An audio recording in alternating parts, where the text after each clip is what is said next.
En el año 701 a.C., los ejércitos asirios invadieron Judá y sitiaron la amurallada ciudad de Laquish, estratégicamente edificada en las colinas del suroeste de Jerusalén. Desde las altas murallas de esta ciudad podía verse directamente hacia las colinas cercanas a Jerusalén, lo mismo que hacia otras ciudades en la línea de defensa, por ejemplo, Azeca. Además de los relatos bíblicos en 2 Reyes 18 y 2 Crónicas 32, la conquista de Laquish ha quedado representada en los monumentales relieves de piedra hallados en el palacio del rey asirio Senaquerib en Nínive.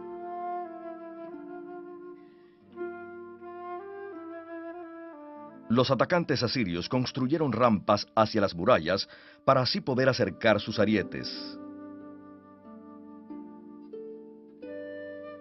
Dentro de la ciudad, los defensores construyeron sus propias rampas para elevar aún más las murallas. Esto obligó a los asirios a elevar más sus rampas antes de poder conquistar la ciudad. En el mismo año 701, los asirios sitiaron Jerusalén.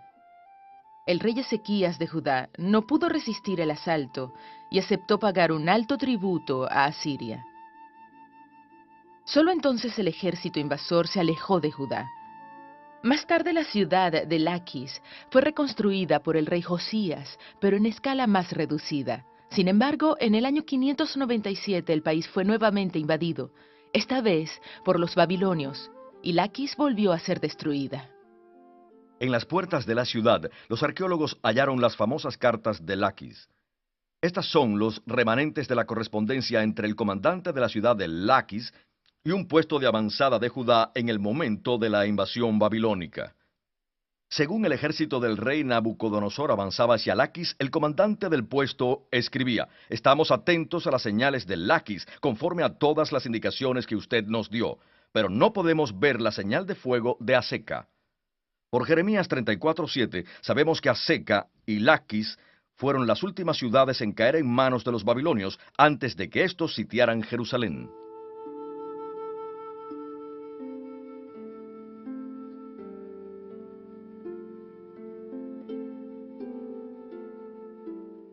En la antigüedad, muchas ciudades estaban rodeadas por una alta muralla de protección. Si un ejército atacaba, podía intentar trepar a la fortaleza mediante el uso de escaleras, y a veces hasta abrir una brecha en la muralla rompiéndola con martillos o hachas, o derribando o quemando la puerta de la ciudad. Era frecuente, sin embargo, penetrar por la muralla embistiéndola con un ariete. Este era un tronco pesado con el que se golpeaba repetidamente la puerta o algún punto de la muralla hasta que ésta o la puerta cedían.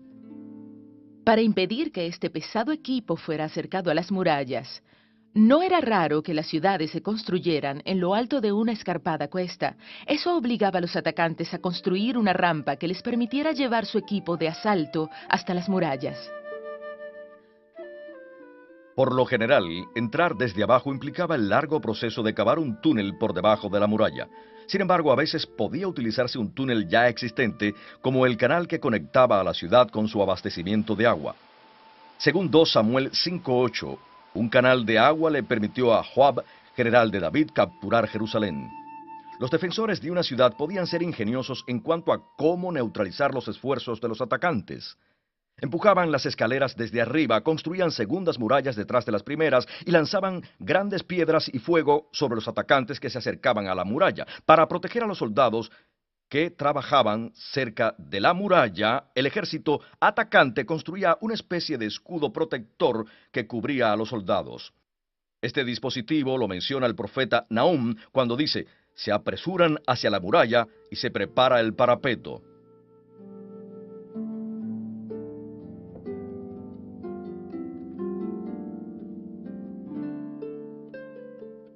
Según 2 Reyes 17, después que los asirios conquistaron el reino del norte de Israel a fines del siglo VIII a.C., desterraron a la población judía y a muchos los llevaron a diferentes partes del imperio asirio.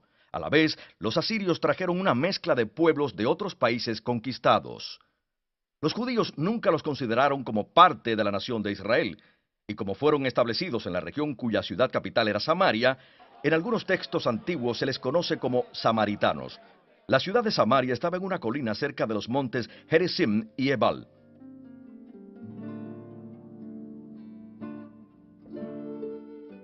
El capítulo 4 de Esdras narra que los samaritanos se opusieron a la reconstrucción de las murallas de Jerusalén y del templo. Los profetas contemporáneos Ageo y Zacarías no mencionan esto, lo cual solo refleja las condiciones de la época de Nehemías.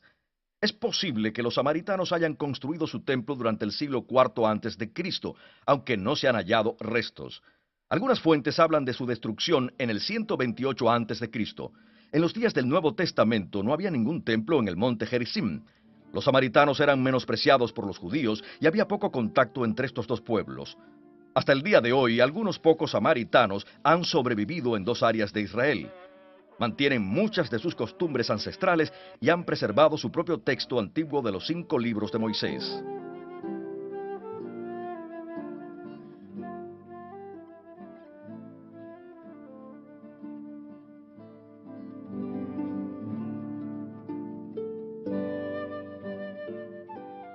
El rey Josías de Judá es bien conocido por sus reformas religiosas. Centralizó la adoración del Señor en Jerusalén y destruyó todos los lugares en los alrededores de Jerusalén donde se practicaban los cultos, como aquí en el valle de Gehenna. Este culto combina elementos de varias religiones, y a la forma de combinar varias religiones se llama sincretismo. Antiguamente cada aldea o ciudad tenía un lugar de culto especial llamado Bamá, donde la gente celebraba sus comidas sacrificiales y otros ritos. La palabra hebrea Bamá es un término genérico para un santuario o lugar de sacrificio. Mientras que en el libro primero de Reyes 8 tiene connotaciones positivas antes de la construcción del templo, por lo general después de ese acontecimiento, el redactor del libro primero Reyes condena como ilegítimos tales lugares de culto. El Señor debía ser adorado solamente en Jerusalén.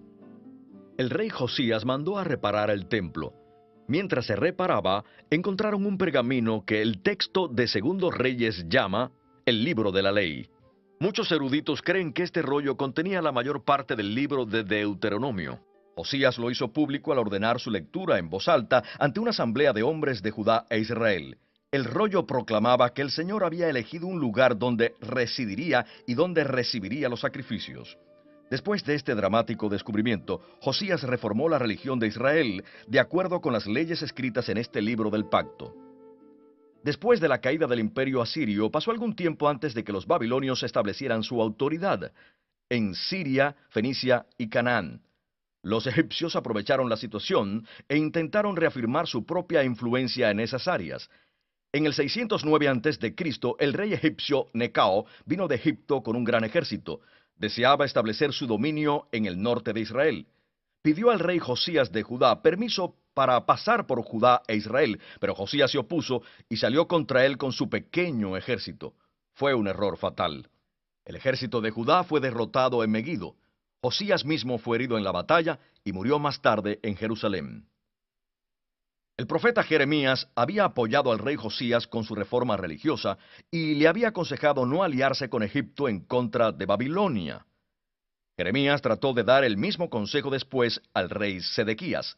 Este rey no apreció el consejo y ordenó que el profeta fuera a prisión, la cual era una cisterna bajo tierra. Jeremías pensó que la política en ese momento estaba bajo el control de Dios y vio la inminente invasión babilónica como un castigo de éste, y habló enérgicamente en contra de enfrentar a los babilonios o crear alianzas en contra de estos con Egipto u otros estados. Sin embargo, los reyes de Judá que sucedieron a Josías se aliaron con Egipto contra el creciente poder de Babilonia. Esto conduciría a la caída de Judá. En el 597 a.C., el rey babilónico Nabucodonosor invadió Judá. Más tarde, en otra invasión en el 587, reatacó esta ciudad en Laquis, la cual fue reconstruida en menor escala por el rey Josías después de la invasión de los asirios. Los babilonios gobernaron en la tierra de Israel durante 60 años, período que fue de gran importancia en la historia israelita, especialmente en el desarrollo espiritual e intelectual de la comunidad judía que fue llevada cautiva a Babilonia.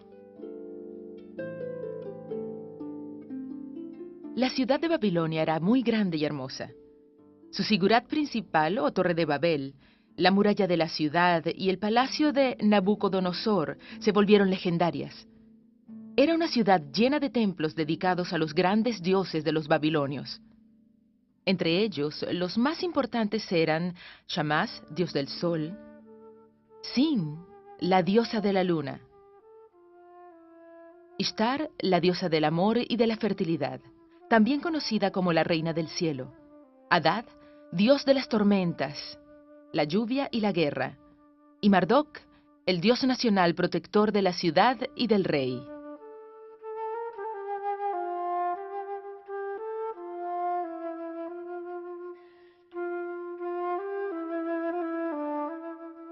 Los dioses babilónicos estaban representados por estatuas de oro con incrustaciones de diamantes. Se les mantenía ocultas en los templos, donde generalmente eran lavadas, alimentadas, atendidas y cuidadas por los sacerdotes. Solamente una vez al año eran llevadas en carruajes de los templos al río, donde el pueblo podía verlas. A esta ruta, especialmente preparada para ello, se le llamaba la Vía de la Procesión. Esta hermosa carretera estaba reservada exclusivamente para los dioses. En su camino al río y a su regreso, la procesión pasaba por la imponente puerta de Ishtar. En las puertas la gente podía ver las imágenes de los dioses Adad y Marduk. Este último estaba simbolizado por un dragón, que era un animal con cabeza de serpiente, cola de escorpión, piernas traseras de águila y piernas delanteras de león. Adad, el dios del tiempo, estaba representado por un toro, que era el símbolo de la vitalidad y de lo impredecible. En las murallas había leones, que eran el símbolo de la diosa Ishtar.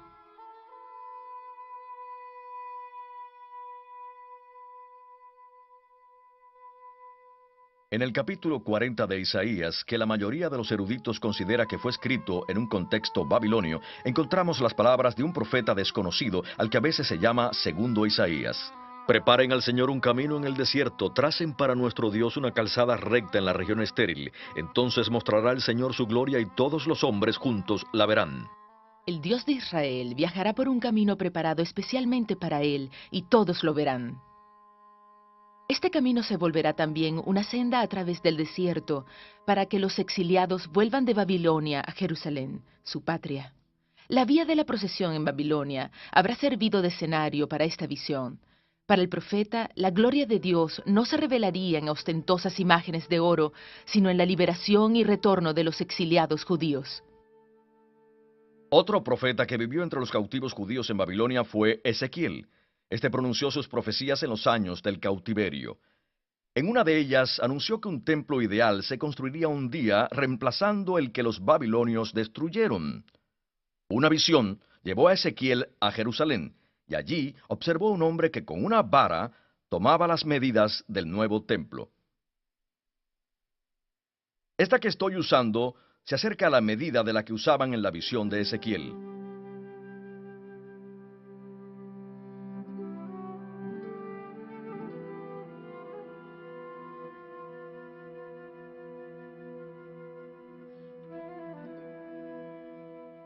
El imperio neobabilonio no duró mucho.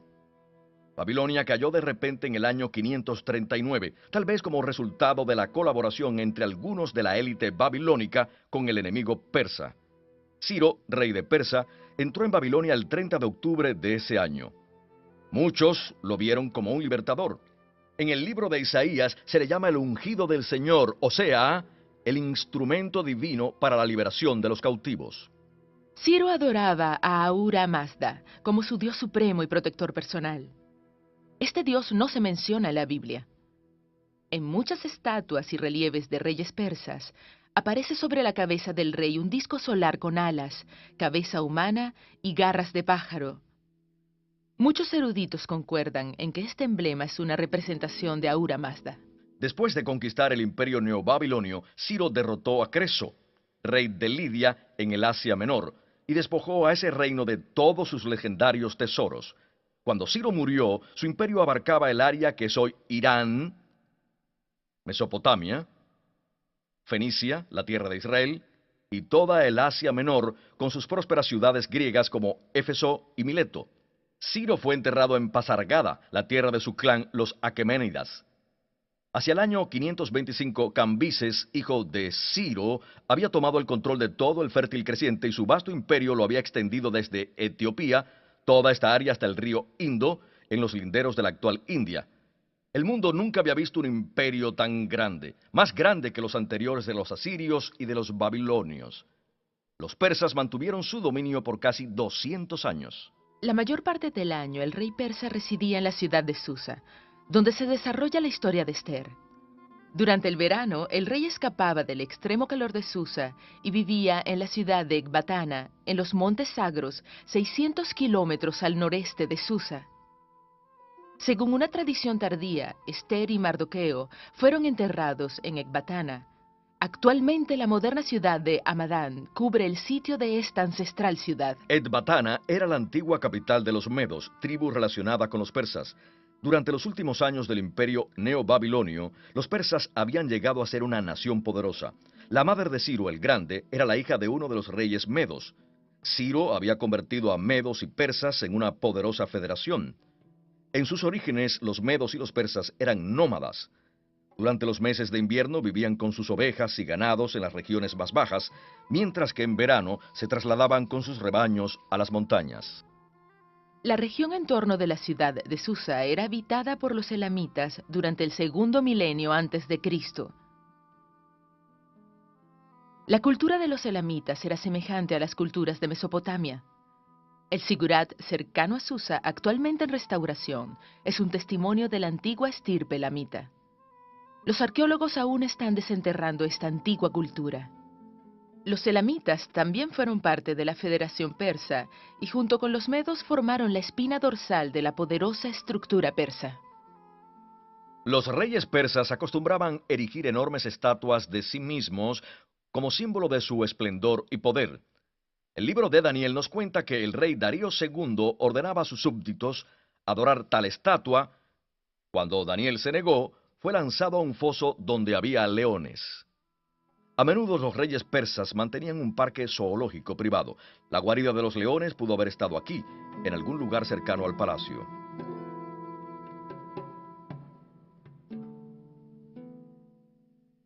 El imperio persa estaba organizado en estados, a los que llamaban satrapías. Cada estado tenía su gobernador o sátrapa. Judá era parte de la satrapía al otro lado del río Éufrates. De los libros de Daniel, Esther, Esdras y los últimos profetas, podemos concluir que en los diferentes centros del imperio persa había comunidades judías. Con el tiempo sus condiciones cambiaron. El libro de Daniel demuestra que la nobleza judía servía en la corte y que en cierta ocasión una joven judía llamada Esther llegó a ser una de las esposas del rey de reyes. Las historias de Daniel y de Esther no han sido confirmadas por las fuentes extrabíblicas.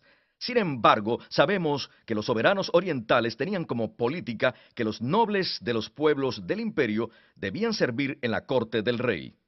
Es posible entonces que Daniel haya servido en la corte del último soberano babilonio y de 3 de los reyes persas, es decir, Ciro, Cambises y Darío.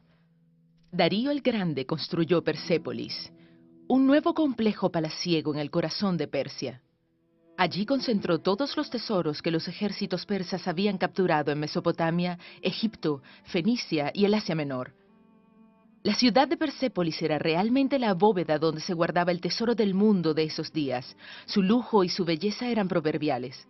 Cuando Alejandro Magno conquistó Persépolis, necesitó una gran cantidad de mulas y 3.000 camellos para acarrear los tesoros, que eran 4 millones de kilogramos de plata. Persépolis fue construida con un propósito muy especial, que era la celebración del Año Nuevo. Cada año, a fines de febrero, al acercarse la primavera, el rey viajaba de Susa a Persépolis. Allí, el 21 de marzo se realizaban varios rituales que simbolizaban la muerte de los poderes mortales del invierno y la victoria de los poderes de la vida.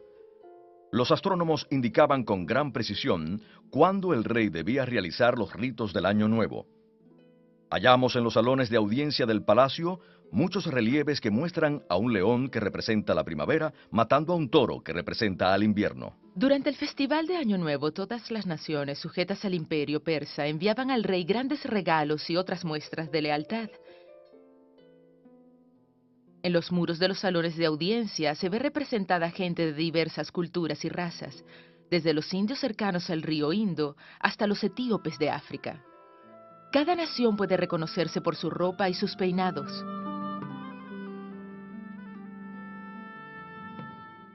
Siempre a la vanguardia están los medos con sus trajes cortos, ya que sus nobles eran junto con los nobles persas los principales servidores civiles del rey.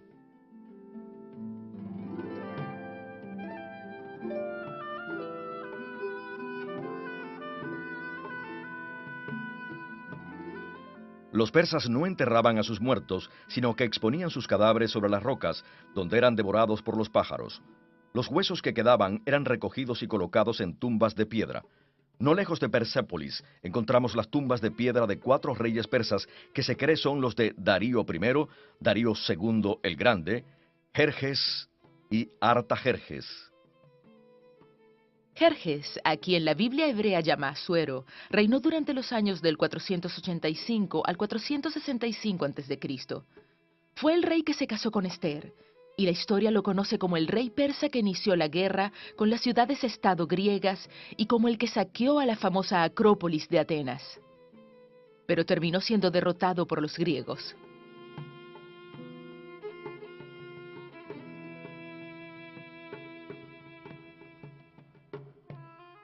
Como un año después de la victoria de Ciro sobre los babilonios, este decretó que los exiliados judíos podían volver a su tierra y reconstruir su templo.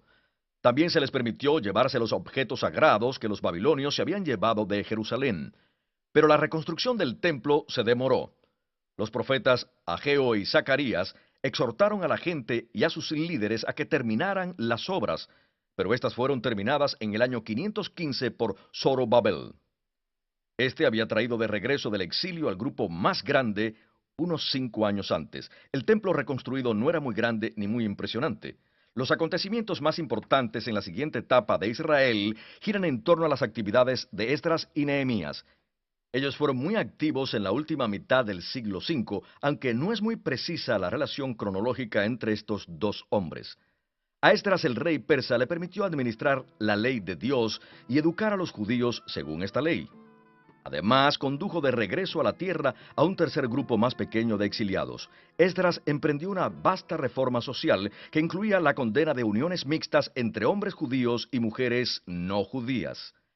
La base de esta reforma era el Pentateuco o Ley de Moisés. A Esdras se atribuye el extenso trabajo realizado en el texto de la ley, en especial en el libro del Deuteronomio, aunque también puede haber escrito los libros de crónicas. Las murallas de Jerusalén habían sido seriamente dañadas o destruidas por los babilonios, y durante casi 150 años se mantuvieron deterioradas. Nehemías, que era criado personal de un rey persa, obtuvo el permiso de reconstruir las murallas. El libro de Nehemías nos cuenta cómo las murallas fueron reconstruidas en tan solo 52 días, a pesar de la fuerte oposición de vecinos no judíos. Pero por causa de la rapidez con que se construyeron las murallas, no eran muy sólidas ni impresionantes. En el libro de Nehemías se narra su reconstrucción y varias secciones han sido descubiertas. Las escrituras llaman a Esdras sacerdote y escriba, aunque más tarde el título de escriba llegó a aplicarse a quien era una autoridad en las escrituras. Al principio solo se refería a quien copiaba textos, o sea, a una especie de secretario de gente importante. Toda sociedad necesita conservar su historia. Los primeros sistemas de escritura fueron desarrollados por los sumerios hace más de 5000 años. Utilizaban una caña puntiaguda con la que hacían rasgos en tablas de arcilla blanda. Esto se conoce como escritura cuneiforme. A veces se grababan en superficies de piedra. Los egipcios crearon un sistema de escritura distinto al que llamaban jeroglíficos. Esta escritura consistía en pequeñas imágenes que representaban objetos, grupos de sonidos y sonidos individuales. Había centenares de estos símbolos y habría sido muy difícil aprenderlos todos. Por eso, solo unos cuantos sacerdotes, especialmente educados, podían leer o escribir. A mediados del segundo milenio antes de Cristo, llegó a Canaán un novedoso avance en la escritura. Para cada sonido consonantal se creó un símbolo o letra separada. Así nació el primer alfabeto. Con el tiempo, diversas culturas adaptaron este gran invento como sistema de escritura para sus respectivos idiomas.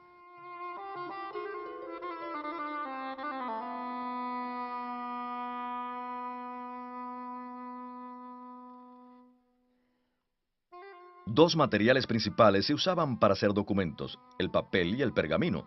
El papel se hacía de la planta del papiro, que se cosechaba en el delta del río Nilo en Egipto. La materia prima se tomaba de las plantas más largas, que alcanzan más de 10 metros de altura. La corteza verde exterior se pelaba con un cuchillo, y la médula interior se cortaba en tiras finas, sobre las que se pasaba un rodillo contra una superficie plana. Las tiras enrolladas se cortaban según la longitud requerida. Las hojas de papiro se hacían colocando tiras paralelamente, tanto en forma horizontal como vertical, que luego se presionaban juntas. La hoja así formada se cubría con fieltro en ambos lados y luego se secaba en una prensa. Fragmentos de papiro, algunos de los cuales incluyen textos bíblicos del Antiguo Testamento, se han hallado entre los rollos del Mar Muerto en la antigua biblioteca de la comunidad de Qumran, en el desierto de Judea.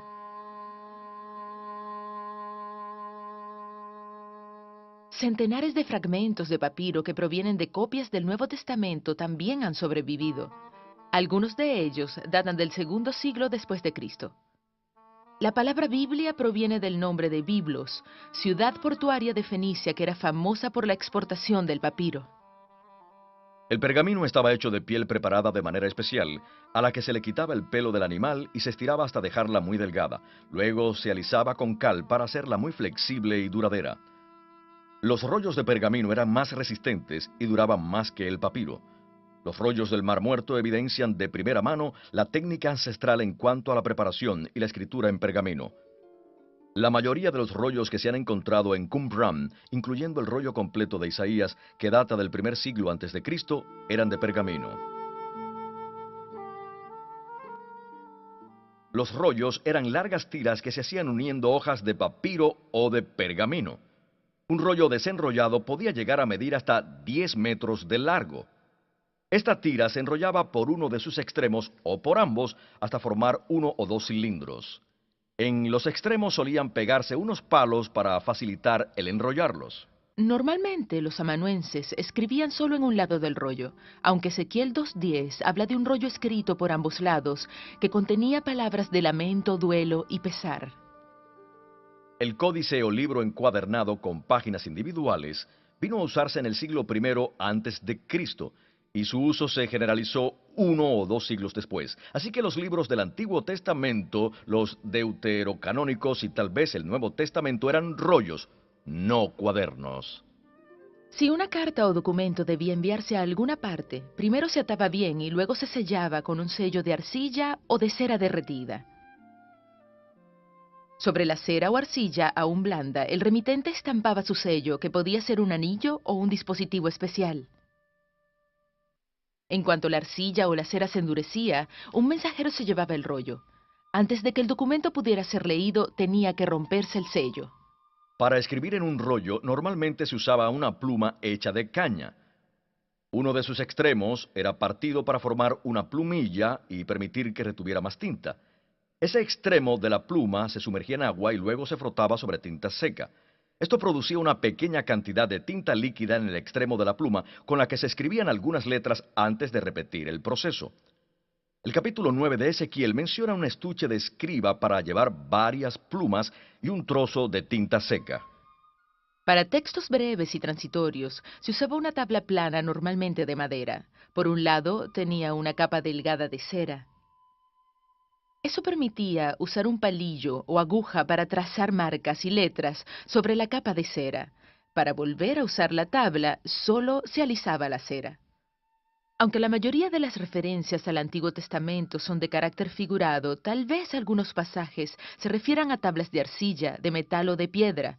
Sobre estas tablas se escribían las palabras con un objeto duro y puntiagudo.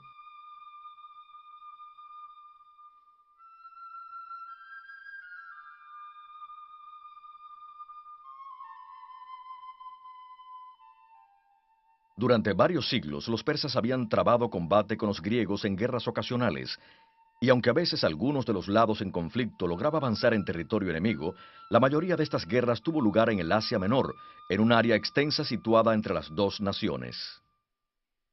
Entre los años 334 y 323 a.C., Alejandro, rey de Macedonia, al norte de Grecia, lanzó una serie de temerarias campañas por cada rincón del imperio persa. En varias ocasiones derrotó a los persas y logró dominar a todo el imperio. Cuando Alejandro entró en Persépolis, dejó que sus soldados saquearan las casas de la gente rica que allí vivía.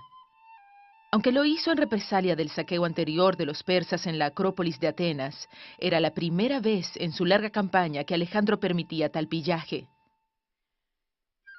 Su primer objetivo general era el de ganarse el apoyo popular del pueblo persa y ser reconocido como su legítimo soberano y no solo como un conquistador extranjero.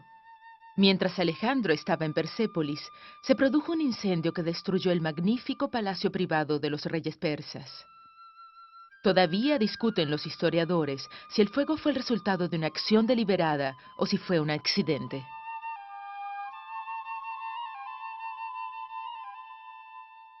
Entre las conquistas de Alejandro estaba el reino de Judá. Después de su muerte en 323, su imperio se dividió entre sus 4 principales generales.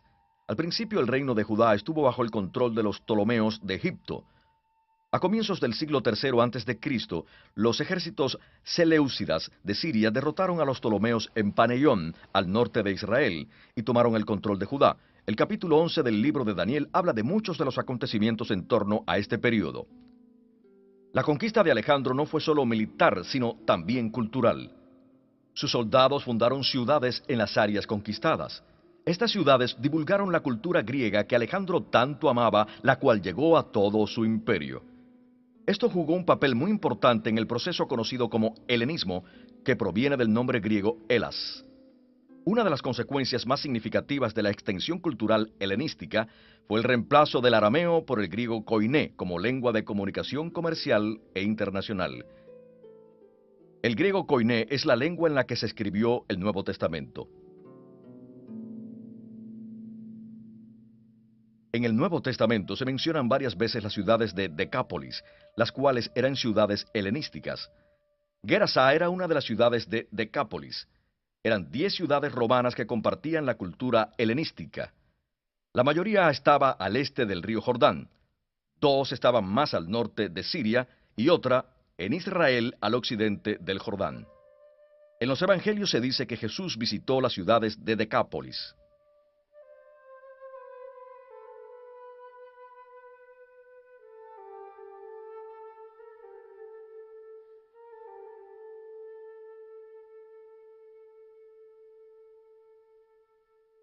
Ciertas instituciones eran características de una ciudad helenística o polis. Lo mismo que en el judaísmo, en la cultura helenística la educación tenía la más alta prioridad. El lugar donde se impartía la enseñanza convencional era el gimnasio. Aquí los profesores enseñaban los más variados temas, entre ellos idiomas, literatura, leyes y música. Además, los estudiantes practicaban, desnudos, deportes como la lucha libre y el atletismo. Alrededor de la ciudad podían verse templos dispersos dedicados a los distintos dioses griegos. La ciudad de Gerasá contaba con este templo a la diosa Artemisa.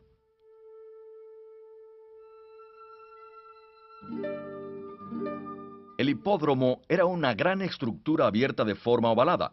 Aquí los ciudadanos de la polis helenística disfrutaban de carreras de caballos y de carrozas.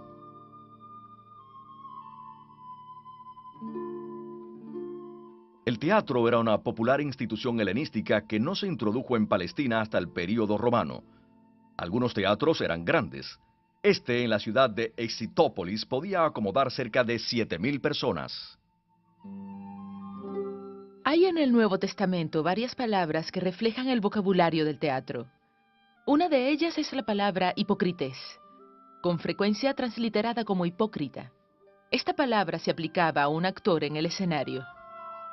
Las antiguas ciudades de Canaán o de Israel no reflejaban mucha planeación urbana. Se iban formando según la topografía y se ampliaban según la gente iba agregando casas. Las ciudades helenísticas, por otro lado, se edificaban de forma sistemática, en especial en el período romano. La calle principal se llamaba Cardo, como esta donde estoy ahora. A veces contaba con columnas en ambos lados y era donde estaban los edificios administrativos y las tiendas, que solían estar decorados con elaborados pisos de mosaico. Los carros tirados por animales dejaban sus huellas en el pavimento. Cerca del centro de la ciudad normalmente había un espacio abierto llamado el ágora. Aquí se instalaba el mercado donde se compraba y se vendía o se cambiaban los productos agrícolas por ropa y otros productos manufacturados.